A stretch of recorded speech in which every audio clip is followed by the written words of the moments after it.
Good morning and happy Sabbath. It's a little cool and rainy out there this morning, and so we're happy to have those that can make it here in person, and we welcome also those that are viewing online. Our name of the lesson this week is Defeat of the Assyrians. And so I'm going to not have any more small talk. We're just going to have prayer and get to the Word. Dear Jesus, thank you for Sabbath. Thank you for warmth and an enclosure that we can meet and study your Word. Help us to have spiritual warmth this morning. Help us to have spiritual discernment, and help your Holy Spirit to be present and help us devour the Word so that we can digest it into our life and disseminate it to others. In Jesus' name, amen. All right, so there's a lot here on Sabbath afternoon. It's talking about how, when people are going past from Lachish or Lachish or Lachish, however you want to say it. I like to say Lachish, but anyway, that's probably not appropriate. But it's talking about how they're coming in front of Sennacherib, king of the world, king of Assyria. And they continue with such expressions as sat in a Nimiedu throne, and the booty of the city Lachish passed in review before him. And so he was successful in defeating Lachish, and he also, beat or captured 46 other cities in Judah. And so the one left standing was Jerusalem. And so we're going to have to get a little deeper into this and see how Hezekiah was able to stay intact when most of the other ones were defeated. And so we're going to jump over. Well, let me read the memory verse first. Our memory text says, O Lord of hosts, God of Israel, the one who dwells between the cherubim, you are God, you alone of all the kingdoms of the earth, you have made heaven and earth. And so we're kind of acknowledging God as our Savior, because where is he when he's sitting between the cherubim? He's at the mercy seat. And there's pretty strong, there's no time to really get into this, but there's pretty strong biblical evidence that Christ's lap is the mercy seat, okay? And so he is our salvation. It's representative of him. And so we're to go to him and sit on him and depend on him to be our salvation. And so he's talking about the one who dwells between the cherubim. You are God alone. And you have made heaven and earth. And so what's that referring to? Who made heaven and earth? Creation. And right now in our world, do we acknowledge Christ as the Creator as much? Do we see him as our source of salvation exclusively? You know what I mean? And so these are all under attack. And so, but we see that Isaiah it's counted here that Hezekiah in Isaiah is acknowledging these facts about God. He is our sole source of salvation, and he is the ultimate creator, and he is the one that, even though there are other kings and rulers, he is the ultimate ruler and Lord. So when we go to Sunday, there's several things. Robert, do you mind reading one of those three, 2 Kings 18:13? If you'll start with that one. John, I'm going to ask you to get 2 Chronicles 32:1. And Dick, do you mind Isaiah 36:1? So 2 Kings 18:13. Uh-huh. Hold on, that one's not got a hyperlink. It'll take me a second. Sorry. I picked the one you didn't have a hyperlink to, probably. Yeah.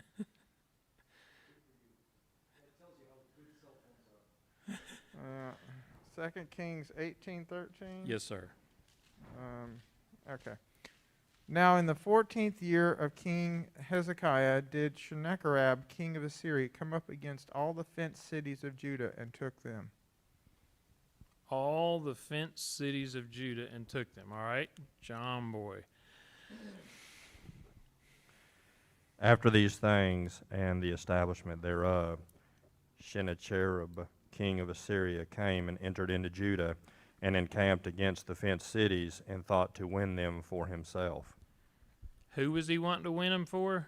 Himself. Himself. Yeah. All right. Go ahead, Brother Dick. The really interesting thing is the fact that these are fortified cities. They're not just sitting out there like a bunch of farmers. And he was just mowing them down. Yeah. Well, I mean, these are the same cities, looking back, because I looked up Lachish, these are the same cities that Joshua took Right. when he was in charge of Israel. And that, that was a big thing. Right. But these cities were equated just below Jerusalem, because you look, it talks about the 5 cities and rulers, and Jerusalem was the first, and there was 4 more, and Lachish was one of them. I imagine that is the list of the fenced cities. And that's where they're kings of the... Right. There's 46 here, but those are of those 46. Those were the ones where the kings lived, Yeah. that Right. ruled the areas. Yes. Now you can see as a result of going into the land of Judah and wiping those towns out, or taking them over like not like they were paper men, how that emboldened him to have the ambassador, whoever it was, to come and stand outside the wall and say what he did. Sure. Sure. Because there was nothing there showing from all Near Eastern opinion, whatever he said was correct Right. from human thought. Sure. In Isaiah 36, verse 1, now it came to pass in the 14th year of King Hezekiah that Sennacherib, king of Assyria, came up against all the defenced cities of Judah and took them. And so underneath this, it's telling us why Sennacherib came and took them, right? And so, Well, I think we missed a verse here. It wasn't on the list, but go back to 2 Kings 18:12. okay. That's a very important in this story. It says, because they obeyed not the voice of the Lord their God, but transgressed his covenant and all that Moses the servant of God commanded, and would not hear them nor do them. In the next verse, they were defeated. Right. God Thank withdrew you the for that, yes. protection. That was the real fence around these Well, cities. Now, did Because God... they rejected Let's clarify. God. Hold on. Let's clarify. Did God withdraw the protection? Well, they rejected God. They rejected his and protection. in that, Absolutely. the rejection of him pushes it away. Yes. I think his version is very faulty because it doesn't use the word covenant. Because covenant is very essential here. And I don't know what word they use, but it says here, they did not obey the voice of the Lord their God, but transgressed his covenant. That's the binding agreement. You serve me, and I will protect you. Right. Which, That was even in earthly contracts, right. suzerains and overlords. Right, and yeah, exactly. They said, we will be your people, and you will be our God. We will. Right. We will acknowledge you as our Savior and our Creator, and we'll serve you. And here we see that Ahaz, which was before Hezekiah, had paid tribute to Assyria and had started this process.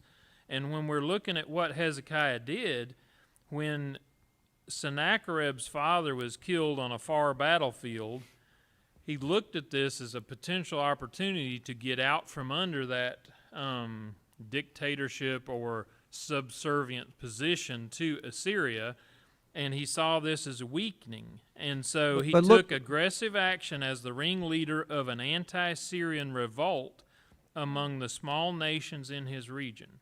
Well, look at it this way. Ahaz had a covenant with God, did he not? Yes. When you have a covenant with an overlord, he protects you and cares for you Right. and has a responsibility to care for you. What did he not do? He did not go to the covenant God. He went to another person to covenant with. And Yeah, that, Ahaz did. and Yes. look what it says about God, Right. that he openly broke the covenant with God already back then, with all his idols and all that stuff, all his bad stuff, and God in his mercy let it go. How could you pull that off in an earthly kingdom when if you had an earthly covenant with somebody? They wouldn't let you slip that far. Right. I mean, he stopped paying tribute and it was all over. Right. Sennacherib's coming. But God didn't do that to him. So this tells Right. me a lot about the mercy of God and the patience of God. Right. And I'm glad he does that because he does it for me all the time. Absolutely. And so we can. Did you have 2 Chronicles, John? I still have it. Yes. Will you go in there and let's go to 2 Chronicles 32, 1 through 8. And so we can see that Hezekiah didn't want to continue paying tribute, and Sennacherib is coming back to enforce his right to collect and kind of be the big bully in the area. And John, do you mind reading 1 through 8? We've already read 1. If you just want to start at 2. Okay. And when Hezekiah saw that Sennacherib was come, and that he was proposed to fight against Jerusalem, he took counsel with his princes and his mighty men to stop the waters of the fountain, which were without the city, and they did help him. So there was gathered much people together, who stopped all the fountains and the brook that ran through the midst of the land, saying, Why should the king of Assyria come and find much water? Also he strengthened himself and built up all the wall that was broken, and raised it up to the towers, and another wall without, and repaired Millo in the city of David, and made darts and shields in abundance. And he set captains of war over the people, and gathered them together to him in the street of the gate of the city, and spake comfortably to them, saying, Be strong and courageous, be not afraid nor dismayed for the king of Assyria, nor for all the multitude that is with him. For there is he more with us than with him. With him is an arm of flesh, but with us is the Lord our God to help us and to fight our battles. And the people rested themselves upon the words of Hezekiah, king of Judah. See what God was doing there. He was sharing with him his obligation to protect them with the covenant being valid between him and God. So God is reviewing with him, this is what I'm obligated to do. You're in a covenant with me, and I will do this for you. And it was a matter of trust at that moment, because his old man didn't do it. So look, he was raised in a bad home, you know. Had God told Hezekiah he was going to protect him yet? No, he hadn't yet. It hadn't clearly come out. But what he is doing, Hezekiah is assuming that he will. He's trusting in God's promises, and he's doing his part. So he's leading them spiritually, organizationally, militarily. He's doing all of this. You know what I mean? Yes. God's drawing upon something he's supposed to already know. Sure. And I want to bring the application to our day, because we're told in the Spirit of Prophecy that every promise that God has left us is absolutely sure, but with that promise there is a condition attached to it. Yes. So we are told that if we will comply with the condition, the promise absolutely will be fulfilled. And so we're going to see that Hezekiah, before this moment, had already started doing some things. What had he started doing in his country before this? He'd taken down the high places. He had already started taking down the high. So he's already moving toward God. God is wooing him in from where he may have been before, or, you know, whatever, I don't know. But from where leaders were before him, they obviously were not in step with God to some degree. And Hezekiah is moving, and he knows these principles of what is right and what is wrong, and he's following what he knows is right to the best of his ability, and God is growing his faith, and that's what we're witnessing here. Israel and or Judah and Hezekiah as their leader, he's growing their faith in God, and we see this culminate in the defense of Jerusalem, you know. Well, But one of the things I really see that sticks out to me is the fact that Hezekiah, even though he was in a bad home, his father was a bad example. He took it upon himself for somehow to listen to God's voice, or to listen to the priests. And that's amazing, because, you know, there is such a thing as learning from the old man bad things, but yet in spite of that, he listened to the priests and whatever else God did for him in providential leading, and I got to give the guy credit for that. Yeah. Tim, I really do. Well, and so, you know, that's a very powerful point, Pastor. I think a lot of times we assume that we're going to be like our dad or our parent or our family or whatever, but God called Abraham to an exodus, didn't he? And we all have our own exodus. And so Hezekiah was called to an exodus to follow God. He followed. Every person is called to an exodus to follow God from whatever it is. It could be their culture. It could be their family. It could be certain sins, whatever. But everybody's called by God. He's working with The Holy everybody. Spirit was very active back then. It's very active anywhere now. It's just the fact that we have to be open and receptive to it, as Hezekiah obviously was. He was already getting rid of the idols. He was doing these things. I think it's interesting in verse 4. It talks about the bronze serpent that Moses made while they were in the wilderness, pointing towards Christ on the cross and the defeat he would have of the serpent. What were the people doing then? They were burning incense to it, basically worshiping it. How would people be today if we had that relic Right. in this world and there was a pandemic going on? Would people be any different today than they were then, flocking to something like this as a relic, believing it had special powers in of itself? I guarantee it would be a massive attraction to the world in the same way it was to them. God is forgotten, the creation becomes the worshipped. Well, but that is going on right now in a massive scale, particularly among the football players. This Brady guy is probably worshipped more than people realize. And also the fact that these pop stars and these musicians and all the people that are wealthy are idolized by people. But I'm referencing more of the things that were specifically attributed as a holy religious thing from Right. God. When you go to a concert and they light their little lights, that's It's a different form. religious experience. It's a different form. It didn't come from God directly. So I want to read a quote from Ellen G. White. It says, "To the omnipotence of the King of Kings, our covenant-keeping God unites the gentleness and care of the tender shepherd. His power is absolute, and it is the pledge of the sure fulfillment of his promises to all who trust in him. He has means for the removal of every difficulty, that those who serve him and respect the means he employs may be sustained. His love is as far above all other love as the heavens are above the earth. He watches over his children with a love that is measureless and everlasting. In the darkest days, when appearances seem most forbidding, have faith in God. He is working out his will, doing all things well in behalf of his people. The strength of those who love and serve him will be renewed day by day." And I think we can see this with Hezekiah. He's honoring God to the best of his ability, even though he picked up a leadership or a structure within his government. That's the thing. Organizations, he became the king of an existing organization. But the power of organizations are that they can kind of have policies and procedures and blueprints, and they can carry forward a belief system. He came into a flawed belief system.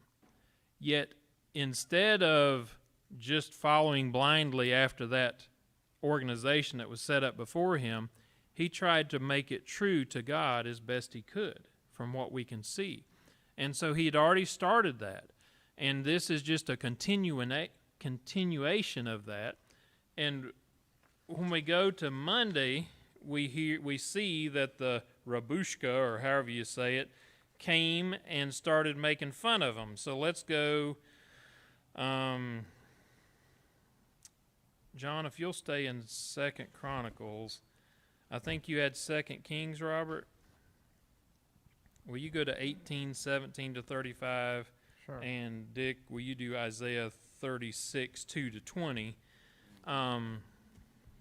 Let's just read these real quick and see what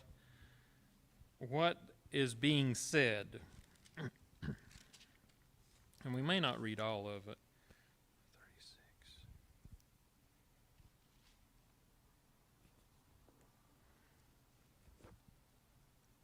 Dick, you tell me when you're ready. I'm all set. You're all set? Do you want to start reading a little there? And I may stop you at Okay. points.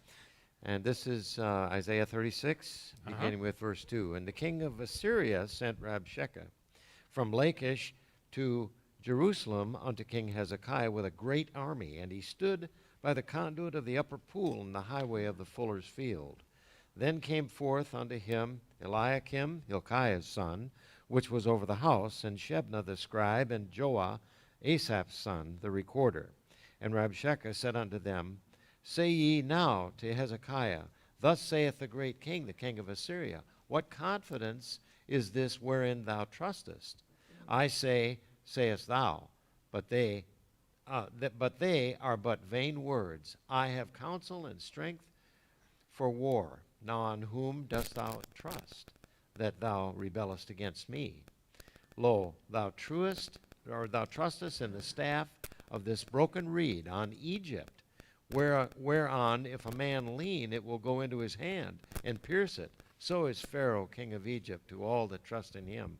But if thou say to me, We trust in the Lord our God, is it not he whose high places and whose altars Hezekiah hath taken away, and said to Judah and to Jerusalem, Ye shall worship before this altar?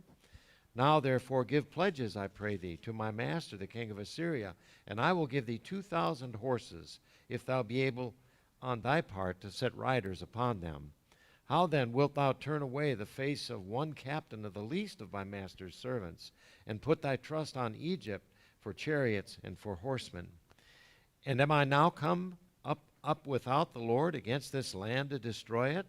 The Lord said unto me, Go up against this land and destroy it. Then said Eliakim and Shebna and Joah unto Rabshakeh, Speak, I pray thee, unto thy servants in the Syrian language, for we understand it. And speak not to us in the Jews' language in the ears of the people that are on the wall. But Rabshakeh said, Hath my master sent me to thy master, and to thee to speak these words? Hath he not sent me to the men that sit upon the wall, that they may eat their own dung and drink their own piss with you? Then Rabshakeh stood and cried with a loud voice in the Jews' language, and said, Hear ye the words of the great king, the king of Assyria. Thus saith the king, Let not Hezekiah deceive you, for he shall not be able to deliver you. Neither let Hezekiah make you trust in the Lord, saying, The Lord will surely deliver us. This city shall not be delivered into the hand of the king of Assyria. Hearken not to Hezekiah, for thus saith the king of Assyria, Make an agreement with me by a present, and come out to me, and eat ye every one of his vine, and every one of his fig tree, and drink ye every one the waters of his own cistern, until I come and take you away to a land like your own land, a land of corn and wine, a land of bread and vineyards. Beware lest Hezekiah persuade you, saying, The Lord will deliver us. Hath any of the gods of the nations delivered his land out of the hand of the king of Assyria? Where are the gods of Hamath and Arphad? Where are the gods of Sepharvaim? Have they delivered Samaria out of my hand?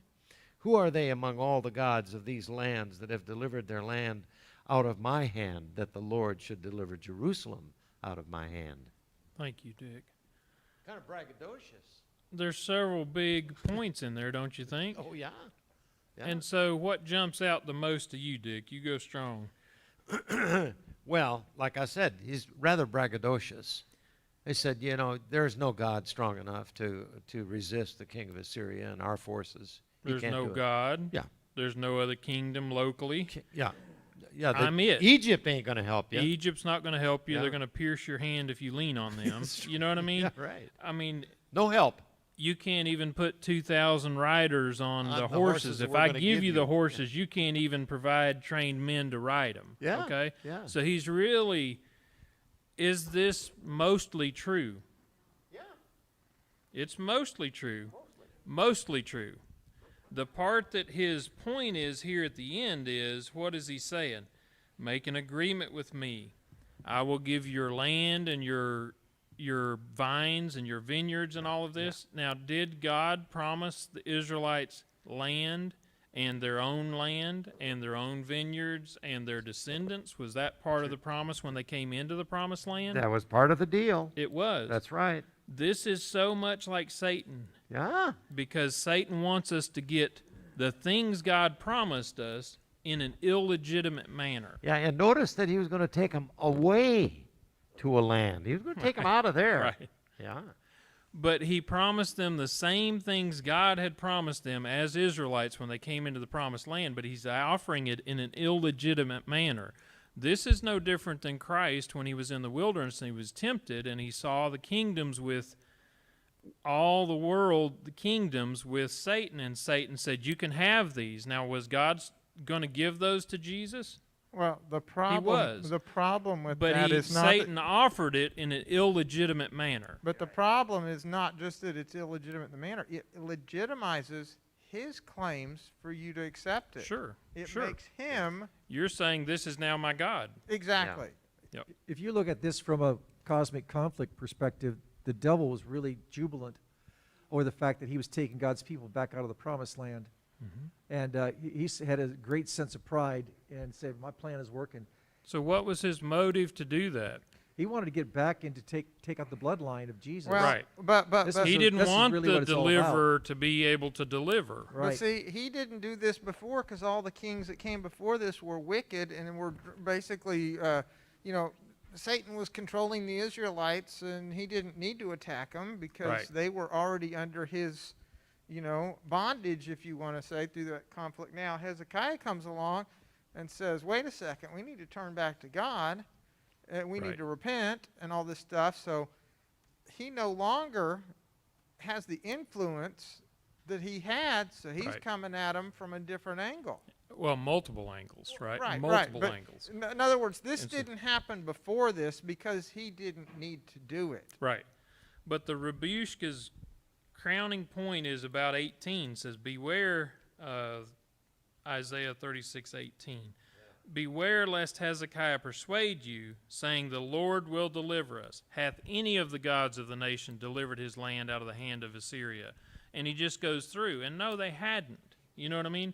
But were they God of heaven that were there? They weren't. And so he's trying to bring God of heaven down to the level of gods that are made by men's hands, okay? That's what the Rabushka and Satan is trying to do, is say, don't trust in him because he's not capable.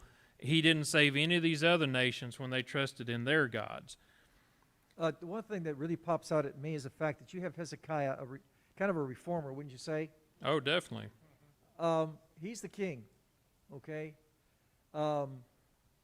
We're not talking about we're not talking about the northern tribes, we're talking about just the power of Judea.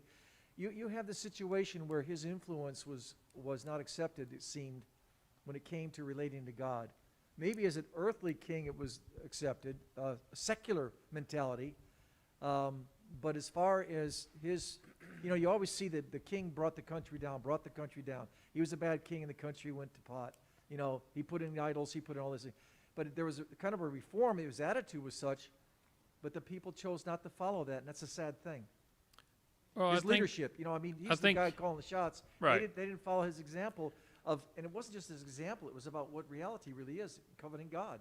Right. I think that it was to Robert's point, I think that even Judah itself was very divided, and they had other kings besides just him, and each little city seemed to have its ruler, so they might have followed their ruler instead of Hezekiah, the leaders in those areas. Is that happening in the church today? Oh, absolutely. It's happening throughout Become history. political, It's happened throughout history. And so Satan very much, and we're going to get into this a lot deeper in a little while, very much wanted to take out Hezekiah because, as Robert pointed out, he's following God. He's honoring the covenant of God to the best of his ability, and God's empowering him to honor it even more. Well, if the people had been listening to Hezekiah and following what he wanted to do, he would not have to have destroyed the brazen serpent of Moses. Because that was something made by God to remember. They were still worshiping it as though it was God. Yeah. So he had to destroy it. And in that, you get this idea there was a conflict between him and the people. Well, but the other side of it is, if the people totally didn't agree and say that he was right, they probably would have taken him out as king, right? Well, and we see the result of that conflict, like I said, down in verse 12. Mhm. The people did not obey. They did not listen. They didn't hear Verse God 12, of 2 Kings 18. 2 Kings. Okay, go ahead. And that was the reason that Assyria was allowed to attack and overpower them. Yes. It wasn't because of what Hezekiah was trying to do. It was because the people were basically rebelling against his, God as Hezekiah brought this forward. Right. So even if the people were rebelling before, when there was no one to enlighten them, they weren't held as accountable as they were when the truth was put in their face by Right. the king, and they rejected it openly. Yes. At that point, God's had a protection crisis. was pushed away by them in a way that hadn't been done before. But they had a crisis, and we've looked at crises throughout this thing, and so that crisis made them reevaluate and take a side. You know, they had to pick, which side are we going to be on? Well, the surrounding cities, they didn't honor the covenant of God, but he did. That's the main reason why these people were saved. Right. And so another key here at the bottom of Sunday, I did not read it, sorry, this last paragraph. Just as important as military and organizational leadership, Hezekiah provided spiritual leadership as he sought to boost the morale of his people at this frightening time. But the king of Judah had determined to do his part in preparing to resist the enemy, and having accomplished all that human ingenuity and energy could do, he had assembled his forces and exhorted them to be of good courage. And so Ellen G. White, my mom, used to love a quote of hers, and I'm not sure where. It says, we're to pray as if everything depends on God, and to work as if everything depends on us. You know, and so it sounds like Hezekiah has done this, right? He's done everything that he can. Human ingenuity and his wise men, they've all done to prepare them for this situation, yet he still is showing dependence on God and not on himself or his wise men or another ruler. And so when we go into I don't think we're going to read y'all. Sorry, I think. Well, I don't see a need because It's as very much he redundant. was reading Isaiah, I'm sitting here reading 2 Kings, and it's almost verbatim It's the same almost story. redundant. So is there anything in your passage that wasn't covered in the Isaiah passage? Possibly, I didn't That's okay. look If for there's that, something but I jumping out- don't think there was anything that was Okay. substantial or substantive to the what we're discussing that's different enough to read that Warrant. long of another Right. passage. Yeah, I just want to say something, Yes. Tim. You know, in reference to what you said, his threats were legitimate if we're talking about flesh against flesh. Yes. And I love to watch this develop because this guy's making all these threats, and God is just more or less sitting back and waiting for things to develop and see what Hezekiah is going to do, which God already knew, because God wanted to vindicate himself. Yes. That's really what he wants to do. Yes. But it's fascinating to watch it develop, and we haven't gotten to the good part yet, No. but I will say this much. God, by himself, is the majority. Amen. Well, the reason he was attacking God was because in that time of Earth's history, every country had its own gods, and it was considered that, you know, the god of fire, the god of water, the god of rain, the god of war, all these were really sincerely looked upon as empowering the people to be successful. And they honestly felt that since they defeated all the other cities of Judah, that their God was stronger than our God. Right. So that's why Ahaz in the previous weeks found an altar and said, oh, make this one here, and kind of remove some of the stuff out of the sanctuary of the Israelite synagogue to allow this altar to be replicated because it had helped Tiglath-Pileser III or whatever. You know what I mean? And so, What a patient God we have. absolutely. Come on, that's about as blasphemous as it gets. But that's my point with all of this, is that Hezekiah, I think this is an important point that we cannot miss. Hezekiah heard the call of God to him as an individual, and he affected all of those around him to move toward God that he had an influence over. And God kept wooing him and those around him with him to help them become this miracle of historic proportions, okay? So this is not just a local thing that only pertains to this little city. This was a miracle of historical proportions that were, like John said, getting to the good part. But So- more people followed Joash when he had this reform than Hezekiah, unfortunately, and that's a very sad story. Yeah. And so Monday underneath was the Rabashka telling the truth. I'm going to read this real quick. It says, because there was much truth, wasn't 100% truth, but there was much truth in what he was saying, His arguments were persuasive. Do we not think Satan was persuasive with Eve at the tree? It was persuasive. Backing him up were two unspoken arguments. First, he had just come from Lachish, only 30 miles away, where the Assyrians were showing what happened to a strongly fortified city that dared to resist them. Second, he had a powerful contingent of the Syrian army with him. And so the Judeans knew the fate of armies and cities elsewhere, including Samaria, which was just northern Israel, had already been defeated by them. And no Judahite would have had reason to doubt that from a human point of view, Jerusalem was doomed. The Rabashka was right in saying that Hezekiah had destroyed various places of sacrifice in order to centralize worship at the temple in Jerusalem. But had this reform offended the Lord, who was the only hope his people had left? Would he and could he save them? It was up to God to answer this question, and that's the Rabushkas and the Assyrians' big problem. They could speak for other gods because they were human. They weren't of power, really. You know what I mean? He was trying to speak for the God of heaven, and you can't do that. We can't do that unless we're in line with him and following his Holy Spirit and allowing him to speak through us. We can never really speak for him. Talking about how Satan's temptations can be almost overwhelming, I think it just came to me the idea where he was tempting Jesus. Yes. And he took him up and showed the cities of the world. I think we may have the wrong picture of that. We can tend to think he's kind of showing him the power. What if he was showing him all of the suffering and misery that the people were going through in the world and saying, I will relieve this? Because that's what he saw Jesus doing. All these people can be yours and escape this suffering if you'll just do this.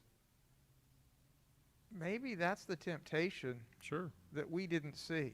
Well, that's... I mean, it had to be a powerful temptation, and Christ was not drawn to riches. He was drawn to the suffering of the people. That's his ultimate goal, is to stamp out sin, right? That's what happened. So Satan's saying, I will let you have them if you will just... But it was an illegitimate means of getting it, and yes, he didn't fall for it. And so that's, thank God, he did not. All right.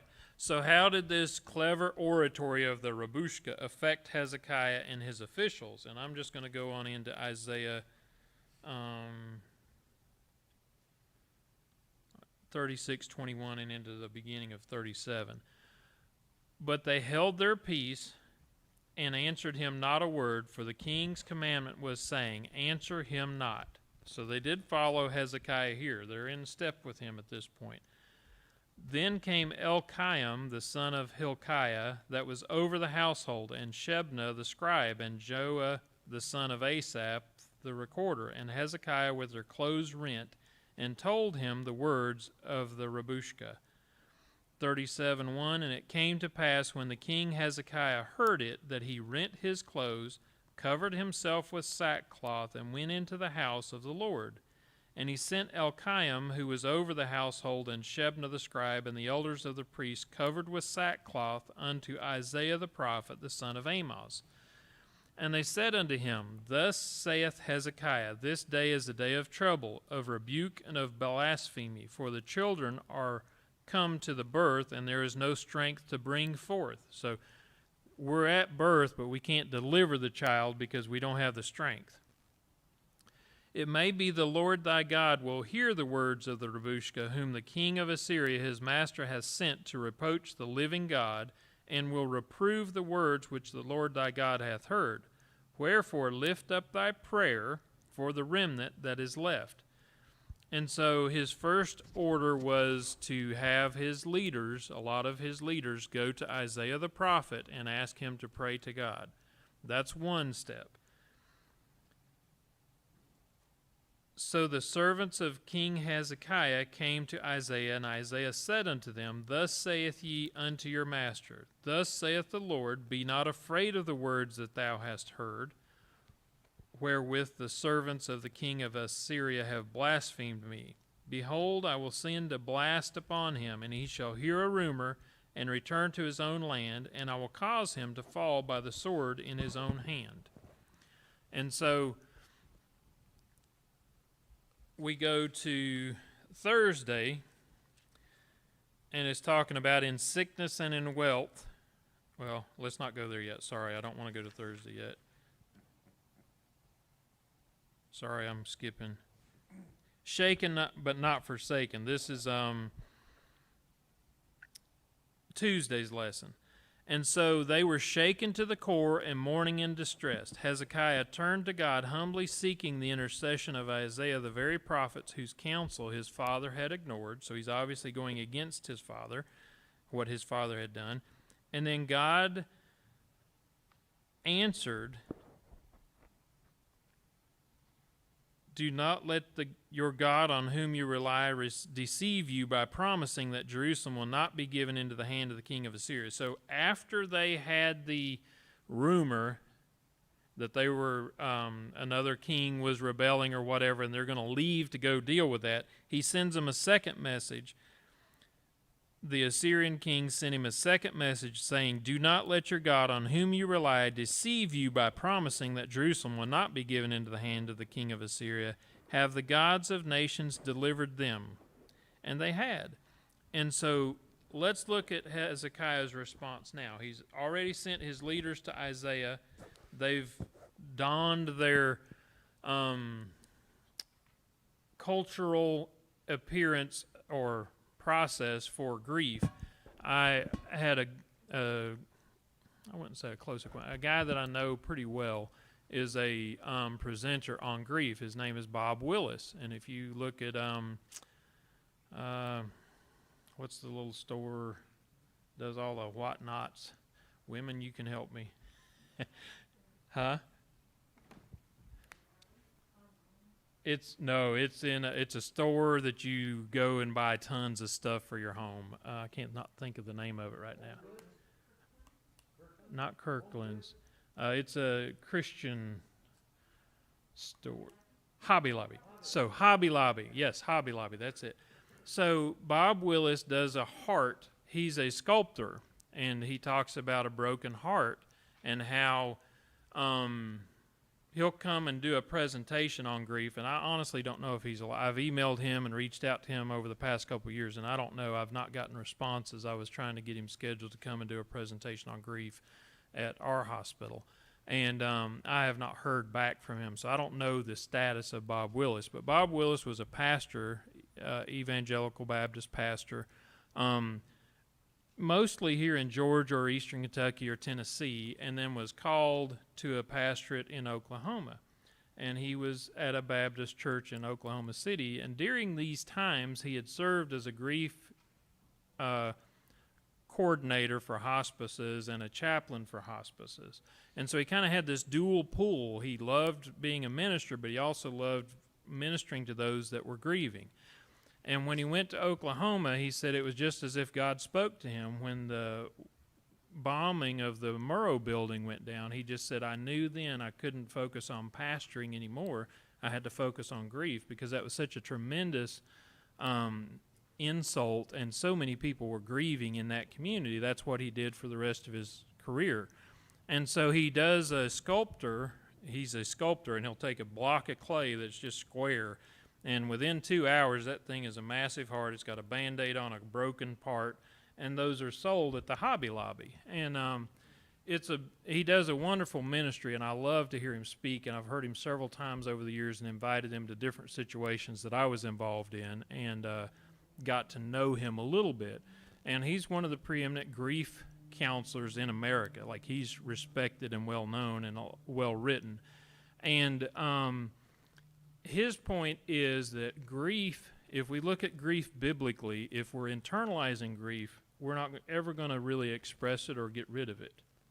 And that's something that's the culture of Israel understood. God called them to demonstrate their grief.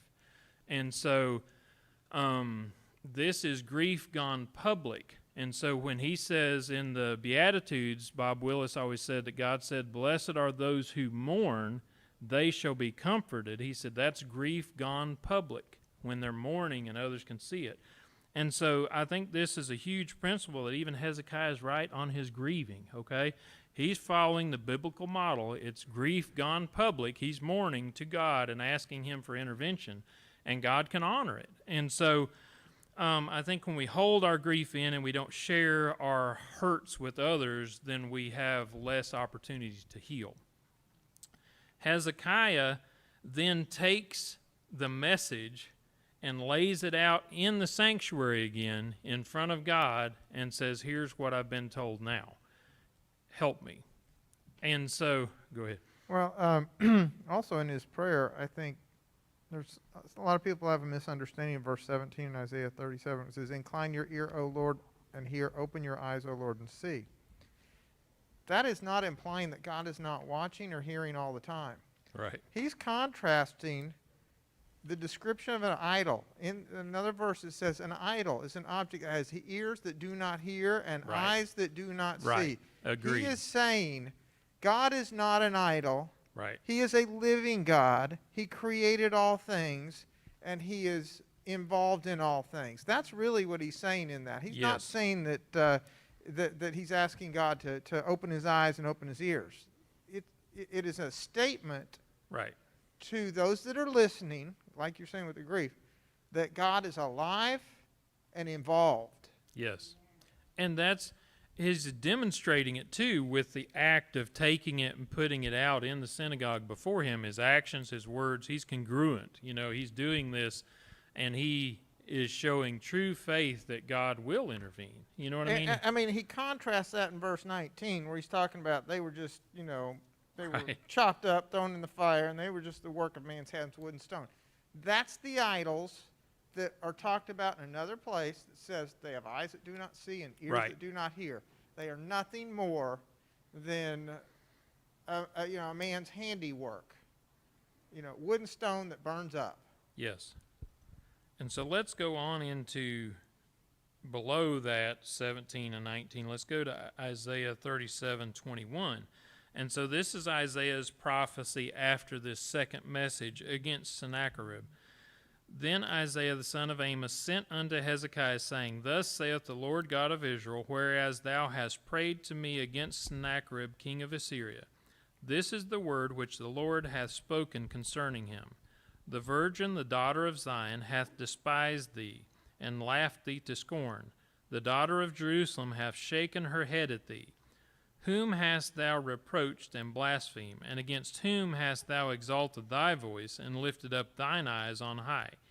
Even against the Holy One of Israel.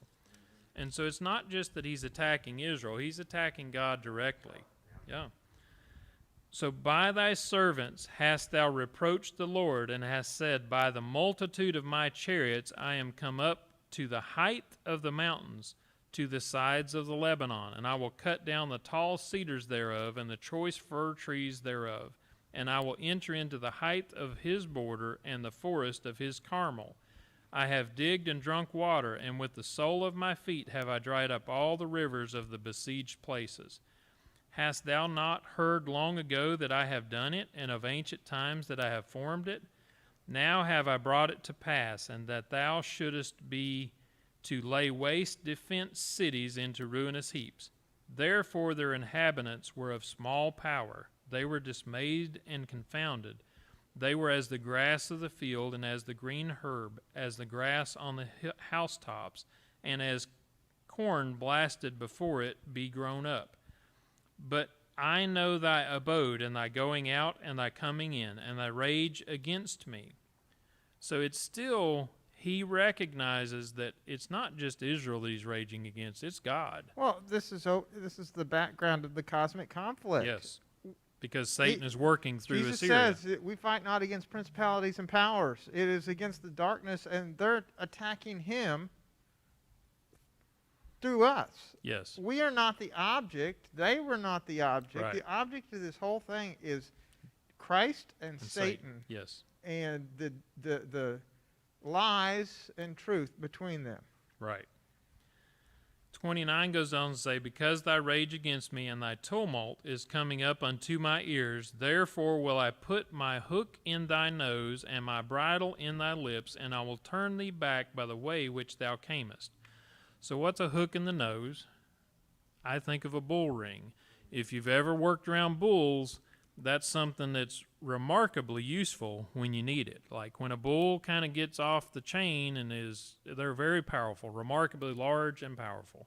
And I worked in a dairy where we had bulls that bred cows. And so I'll tell you, I've grabbed that ring with great delight a few times and been able to control this huge bull when at that point in life I might have been 130 pounds soaking wet, but I could control that bull with that ring. And that's what God is saying. I've got a hook in your nose. And you put that hook in the stubborn animals, not the ones that are Right. that are trained.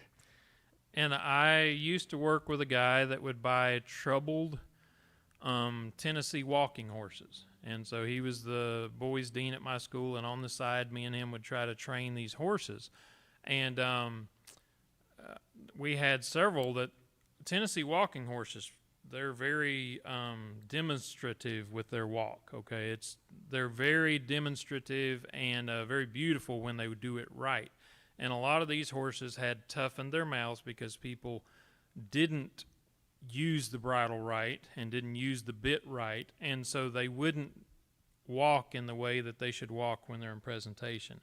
And so I have literally been running toward a huge hole where a backhoe had dug and the horse was out of control, and I'm just letting it run because I know it's rebelling, but then I see it's going to take me and it out if we go into this hole. And so I was able to grab the bridle and pull it back, and it was literally touching my ankle, and that's how I just made it run in a circle until it conceded that I was the boss. And that's what God's talking about here. He's going to use a hook and a bridle to get Assyria to concede he's God.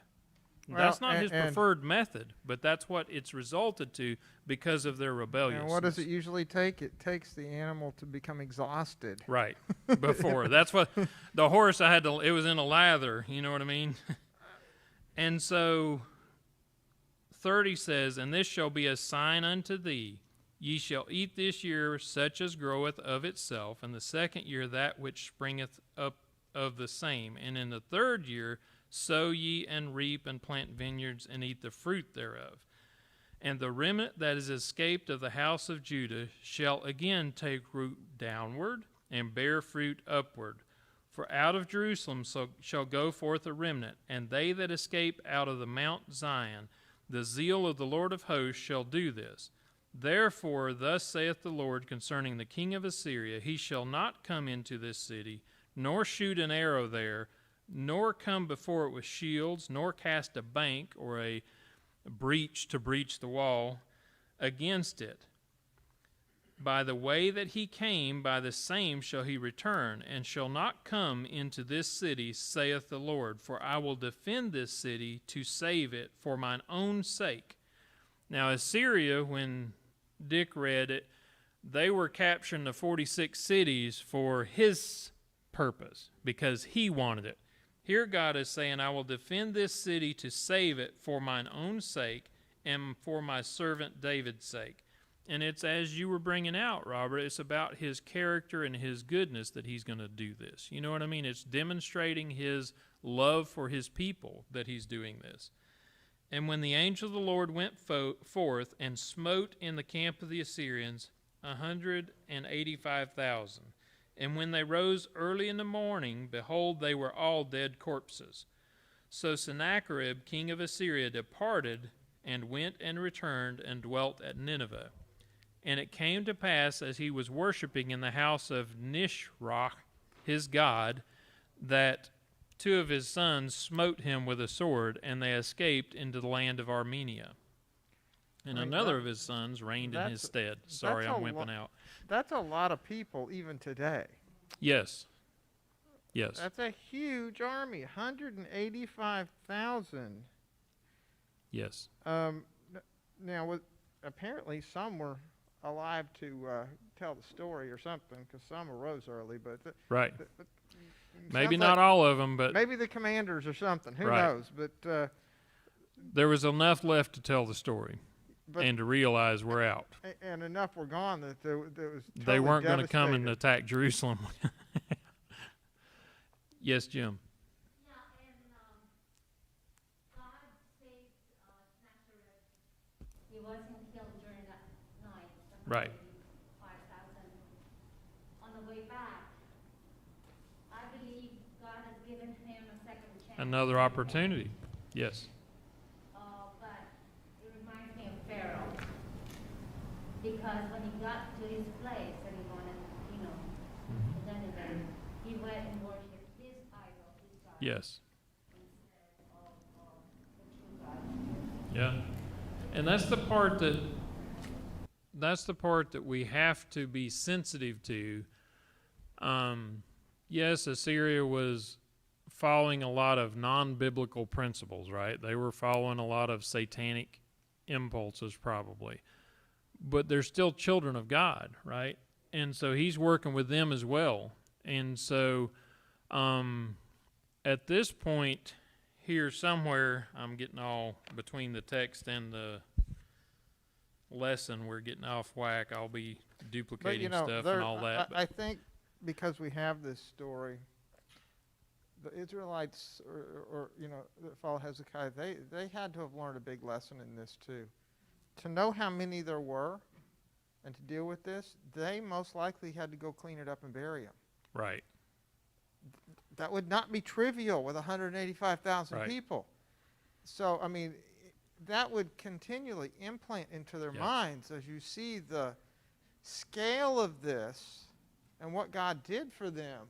Yes. It wasn't just that this was left in the desert unattended. I can guarantee you that. It would. They would have had the spoils of the war too. But to have that number, somebody counted it. Yes.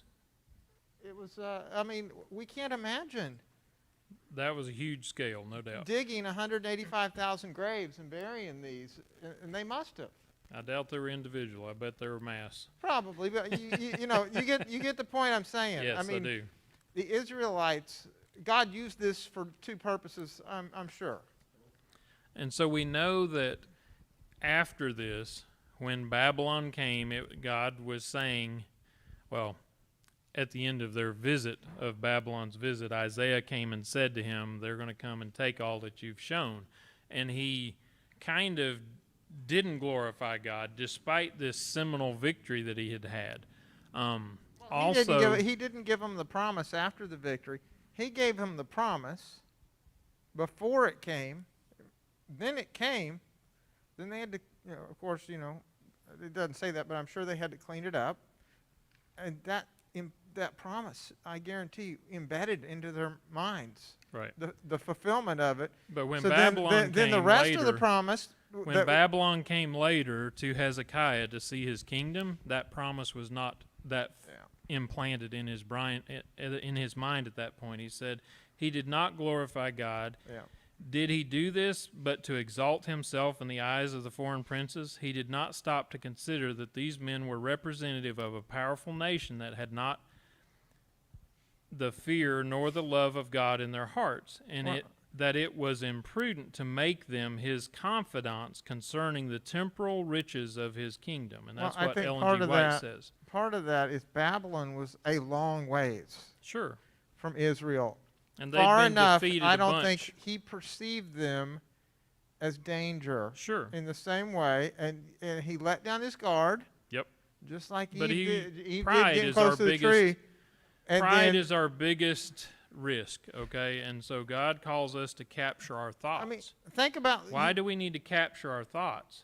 When he's talking about capturing our thoughts, he talks about casting down every stronghold. Well, he's not talking about a physical stronghold like Jerusalem. He's talking about in our mind. The thoughts in our mind cast down every stronghold. That's our biggest challenge, and that's where Hezekiah excelled in the crisis.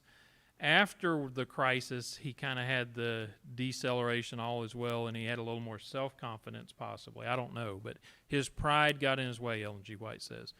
The key point with this also is that during this time, before Assyria was totally done away with, somewhere here is when Hezekiah had the boil and the affliction.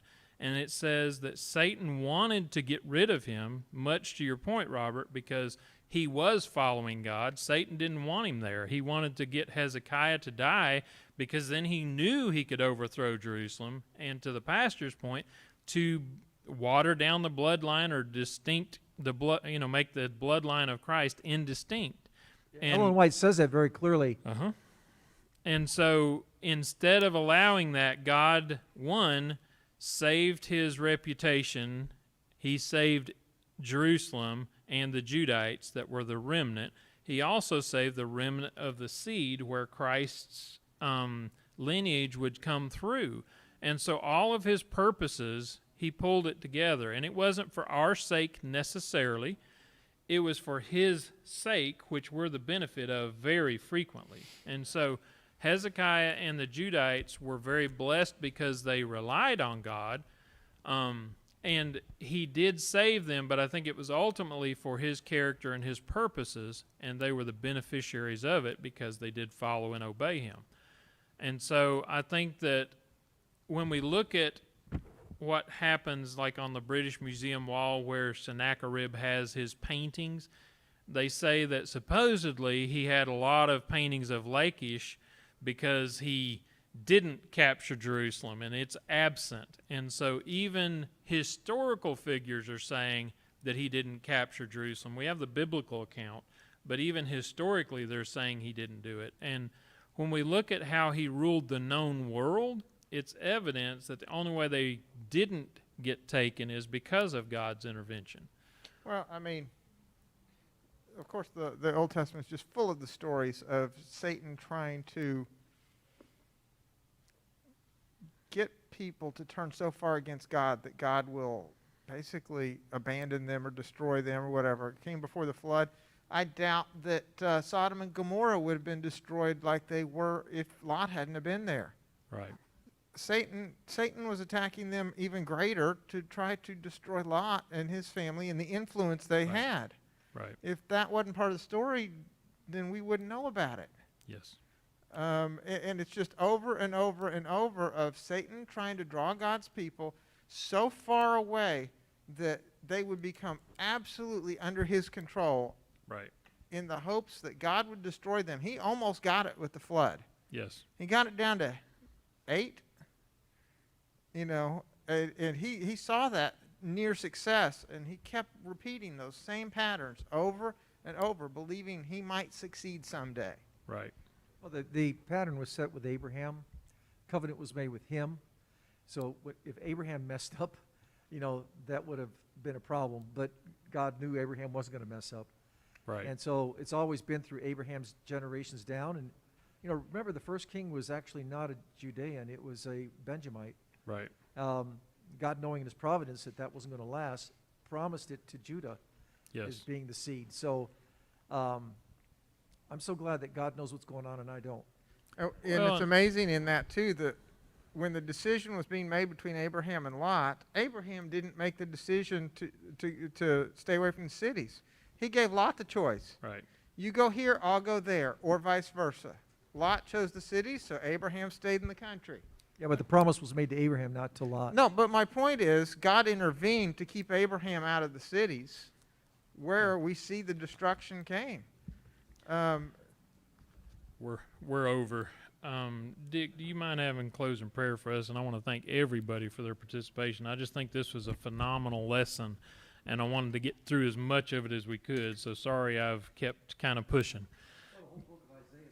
It is phenomenal. Go ahead, Brother Dick. Father, how good it is to study from your prophet's book, to learn these lessons of life that surely apply to us. Amen. And we simply are so thankful for your Spirit's presence here, and ask that you will continue to bless us as we study this great book and learn from your lips. In Jesus' name, amen. Amen.